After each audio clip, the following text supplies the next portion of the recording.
ગાંધીધામ નજીક આવેલા અંતરજાળ ગામના પાતળિયા હનુમાન મંદિર પાસે આવેલ તળાવમાં ડૂબી ગયેલા 15 વર્ષીય બાળકનો મૃતદેહ અંદાજે 16 કલાકની જહેમતભરી શોધખોળ બાદ આજરોજ મળી આવ્યો હતો. ઘટનાને પગલે પરિવારજનોમાં શોકની લાગણી વ્યાપી ગઈ છે.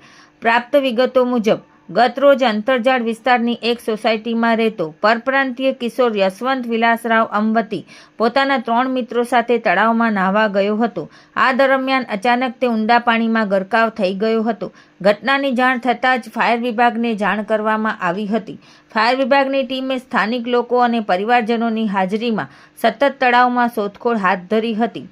રાતભર ચાલેલી કામગીરી બાદ અંતે સવારના સમયે બાળકનો મૃતદેહ તળાવમાંથી બહાર કાઢવામાં આવ્યો હતો. આદિપુર પોલીસે મૃતદેહને પીએમ અર્થે સરકારી હોસ્પિટલ રામબાગ ખાતે ખસેડી એડી નોંધવાની કાર્યવાહી હાથ ધરી છે. સમગ્ર મામલે આદિપુર પીએસઆઈ આર એમ ડુવા વધુ તપાસ ચલાવી રહ્યા છે.